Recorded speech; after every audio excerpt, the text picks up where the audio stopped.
Chairman साहब इस्तीफा दो, इस्तीफा दो, इस्तीफा दो, बीसीसीआई चेयरमैन इस्तीफा दो, इस्तीफा दो, इस्तीफा दो। My name is Shrikant Prasad. I am advocate of Supreme Court and Delhi High Court.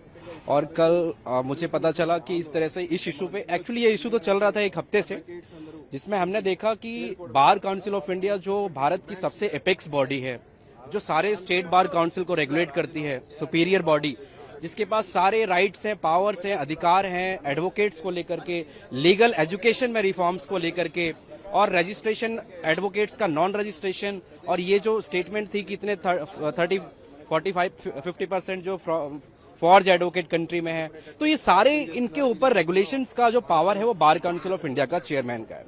उसके बावजूद 14 ईयर्स हो गए, 14 साल हो गए, 14 साल में इनके लेटर हेड पे एक भी ऐसा रेगुलेटरी रिफॉर्म्स नहीं आया है, चाहे वो लीगल एजुकेशन में हो, चाहे वो एडवोकेट्स को लेकर के हो, चाहे किसी भी तरह से हो। लेकिन उनके स्टेटमेंट्स में क्या आता है लेटर हेड पे? अपने पर्सनल ओपिनियंस, जो शायद वो पॉलिटिकल्स हैं, लेकिन वो बार काउंसिल ऑफ इंडिया की पोस्ट का और डिजिग्नेशन का यूज करके उसको एक्सप्रेस कर रहे हैं, जो हाईली डिसरिगार्ड है। उससे सिर्फ उनकी नहीं, पूरे एडवोकेट कम्युनिटी की, पूरे बार काउंसिल ऑफ इंडिया की, स्टेट बार काउंसिल की, और धीरे धीरे ये एक्सटेंड करेगी जुडिशरी तक, वहां तक ये कॉन्सिक्वेंसेज अफेक्ट कर रहे हैं इनके इस तरह के स्टेटमेंट से।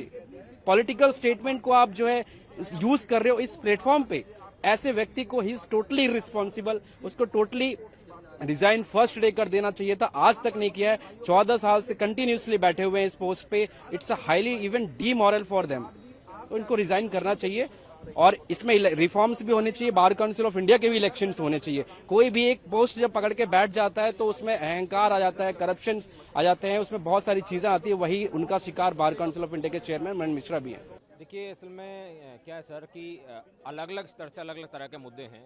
एडवोकेट्स के अपने स्तर पे मुद्दे हैं, जैसे कि रिसेंटली अभी एक ड्राफ्ट जो है बीसीसीआई चेयरमैन ने प्रपोज किया, जिसमें सबसे पहले जो यंगस्टर्स जिनका जो रजिस्ट्रेशन है, अभी उसकी 750 फीस है रजिस्ट्रेशन फीस, जो इन्होंने अभी ड्राफ्ट दिया है, नया ड्राफ्ट दिया है, उसमें 22,500 फीस बढ़ा के रखने का प्रावधान लाने के लिए तैयारी कर रहे हैं।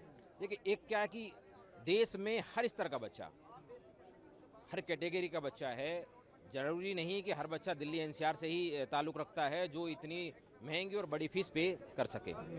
कुछ बच्चे ऐसे भी हैं जो दूर दराज स्टेट से आके और इस प्रोफेशन में जुड़ना चाहते हैं, इस प्रोफेशन में आके जो प्रैक्टिस करना चाहते हैं, तो उनके लिए ये इतनी बड़ी फीस जो है एक बहुत बड़ा इशू हो जाएगा। दूसरा, जैसे अभी नालसार यूनिवर्सिटी का एक मामला आया, सीजे साहब वहाँ गए, वहाँ के स्टूडेंट्स ने कुछ अपने जो आर्टिकल्स का, अपने जो संवैधानिक राइट्स हैं उनका जो प्रयोग करते हुए अपनी किसी बात से नाराज़गी जाहिर की। उसके बाद बीसीसीआई चेयरमैन साहब ने आनन फानन में एक नोटिस निकाल दिया कि इन बच्चों का, जो स्टूडेंट्स हैं, जो फाइनल ईयर स्टूडेंट्स हैं, आने वाले समय में इनका रजिस्ट्रेशन किसी भी बार काउंसिल में नहीं होगा। इस तरह का तुगलकी फरमान कहाँ तक ठीक है? उसके बाद जब दबाव बनता है, उसके बाद जब परेशानी आती है, सीजे साहब खुद कह देते हैं कि हमारे और स्टूडेंट्स के बीच में मनन साहब का, बीसीसीआई चेयरमैन को कोई लेना देना नहीं है। स्टूडेंट्स को राइट है अपनी बात मेरे से कहने का, और मेरे को अधिकार है उनकी बात सुनने का। मैंने उनकी बात सुनी, मुझे गलत नहीं लगा। आप कौन हैं जो ये फरमान जारी करते हैं कि उनका जो रजिस्ट्रेशन किसी भी स्टेट काउंसिल में नहीं होगा? दूसरा, मनन साहब जो है एक इस नीति पे काम कर रहे हैं कि जितनी भी देश में बार काउंसिल्स और बार एसोसिएशंस हैं, उनको नीचे बिल्कुल कमज़ोर कर दिया जाए, क्योंकि जब ये एसोसिएशंस और bar council, state bar council जो हैं, वो नीचे कमज़ोर रहेंगी, तो इनकी जो सत्ता है, इनका जो तख्त है, इनका जो ताज है, वो बिल्कुल मजबूत बना रहेगा, सुरक्षित बना रहेगा। तो मैं आपको ये बता दूं कि हमारा ठीक है, सीजेपी ने अगर हमें सपोर्ट करा, वेल एंड गुड है। बच्चे सोच रहे हैं तो हमारी फैटर्निटी को तो सोचना चाहिए था, पर ये सिर्फ और सिर्फ अधिवक्ताओं का एक आंदोलन है जो हम अपनी शीर्ष संस्था के खिलाफ कर रहे हैं कि हमारी संस्था में जो कमियां हैं, जो हमारे जो लीगल डिमांड हैं हमारी। 14 साल से चेयरमैन साहब अपने पद पर आसीन हैं। 14 साल में लीगल फैटर्निटी के लिए क्या करा, सिवाय कॉलेज खोलने के लिए कि खेतों में कॉलेज चल रहे हैं। जब पूरे भारत में वकीलों के खिलाफ थानों में जैसा बिहेवियर होता है वो भी आप लोगों ने देखा है, जुडिशरी कैसा बिहेव करती है ये भी आप सबको पता है। यूनिवर्सिटी इतनी सारी खुले जा रही हैं पर कोई देखने वाला नहीं है कि स्टेटमेंट दे देना कि 40% एडवोकेट फेक हैं। अगर फेक हैं तो वो आ कहाँ से रहे हैं और वो इनरोल कैसे हो रहे हैं? आप उन्हें एडवोकेट क्यों कह रहे हैं? आप उनके खिलाफ कोई एक्शन क्यों नहीं लेते? इन्होंने जो जजमेंटें आई सुप्रीम कोर्ट की, आपको पता होगा कि एक जजमेंट आई थी अरुणेश कुमार की, जिसमें 7 साल से नीचे के मुकदमों को जो है वो आईओ को ही पावर दे दी गई कि अगर वो चाहे तो उन्हें थाने से ही छोड़ सकता है। उस जजमेंट का इतना गलत फ़ायदा उठाया जा रहा है, पूरे भारत से क्रिमिनल की वकालत ख़त्म हो चुकी है, पर कोई उसके खिलाफ जाने वाला नहीं। हमारी शीर्ष संस्था थी, इन्हें बोलना चाहिए था। तीनों कानून बदलवा दिए गए, हर सीनियर से सीनियर को नर्सरी क्लास में भर्ती करवा दिया गया। सुप्रीम कोर्ट ने अब फिर दोबारा एक वर्डिक्ट दी जिसमें ये कहा गया कि एक जो है एकेडमी खुलेगी, जैसे हैदराबाद में जुडिशल एकेडमी है, उसी एकेडमी की तरह एक एडवोकेट्स के लिए एकेडमी खुलेगी, वो गोवा में खुलेगी। एक नया बच्चा जो इनरोल होने के लिए आता है, अभी 22,500 का इन्होंने एक नया पास करा है कि फ़ीस 22,500 रुपये हो जाएगी। फिर उसके बाद AIB का एग्ज़ाम दो, उसकी फ़ीस 4,500 रुपये, वो कम से कम 3 बार में क्लियर करते हैं ये लोग।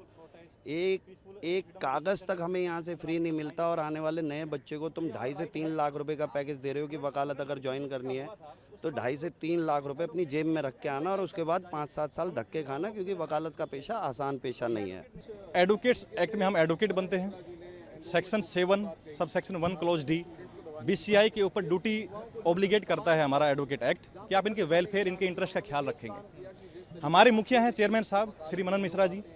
आप पिछले 14 ईयर से 7 टर्म्स कॉन्जिक्यूटिव हमारे चेयरमैन हैं। आप एक काम काउंट करा दीजिए कि आपने वेलफेयर में, स्टूडेंट्स के, लॉ स्टूडेंट्स के वेलफेयर में या एडवोकेट्स के वेलफेयर में आपने काम किया हो। एक काम आप बता दीजिए। डेली एडवोकेट साथ मारपिटाई होती है थानों में, डेली एडवोकेट्स की किलिंग हो रही है। हैदराबाद में रिसेंटली सीनियर एडवोकेट की डेथ हुई, क्या आपने कोई ऑफिशियल नोटिफिकेशन निकाला?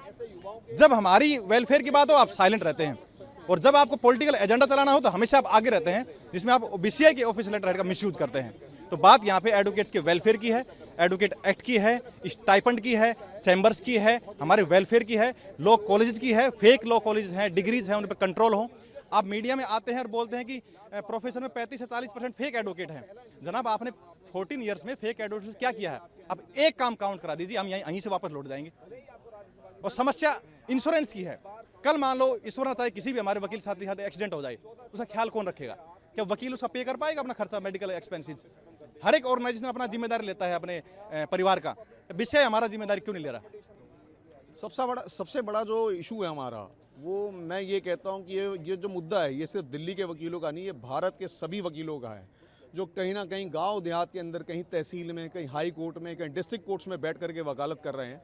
और पिछले 14 साल से मनन मिश्रा जी उनके भविष्य को कुचलने का काम कर रहे हैं। कोर्ट प्रणाली के अंदर भी वकीलों को दबाने का काम कर रहे हैं। जो वकील भाइयों की एकजुटता है उसको तोड़ने का काम कर रहे हैं। उन्हीं के खिलाफ हम लोगों ने प्रोटेस्ट रखा है। इसी के अंदर हाल ही में भी एक हुए कांड के बारे में भी मैं आपको बताना चाहता हूँ। नालसा के स्टूडेंट्स ने जिस तरीके से भारत के सर्वोच्च न्यायाधीश महोदय के खिलाफ जिस तरीके से उनके खिलाफ बोला कि हम प्रोटेस्ट में, हम उनको कॉन्वोकेशन में आने नहीं देना चाह रहे हैं, या हम नहीं चाहते कि वो आए, और इसी पे चाटुकारिता करते हुए मनन मिश्रा जी ने जिस तरीके से ऑर्डर पास किया और थ्रेटन किया वहाँ के नालसा के स्टूडेंट्स को कि इनका एनरोलमेंट नहीं किया जाए, स्टेट बार को डायरेक्ट किया। आप ये देखिए कि वहाँ पर भी विरोध जारी है, और ये विरोध बिल्कुल रुकने वाला नहीं है, क्योंकि जब जब आप जैसे लोग बैठे हैं और आप जैसे गैर जिम्मेदारी के साथ लोग जो ऑर्डर पास करने वाले हैं, आपका पहला कोई ऑर्डर नहीं है कि आप ऑर्डर पास करते हैं फिर सॉरी मांग लेते हैं। आप क्या करना चाह रहे हैं? अल्टीमेटली जब अगर आप रीढ़ की हड्डी के साथ नहीं बात कर सकते हैं, अगर आप मजबूती से बात नहीं कर सकते, वकीलों का पक्ष नहीं रख सकते हैं, तो नैतिकता के साथ आपको इस्तीफा दे देना चाहिए। सिर्फ उसी के लिए हम लोग आज अपने सभी साथियों के साथ यहाँ पे मौजूद हैं,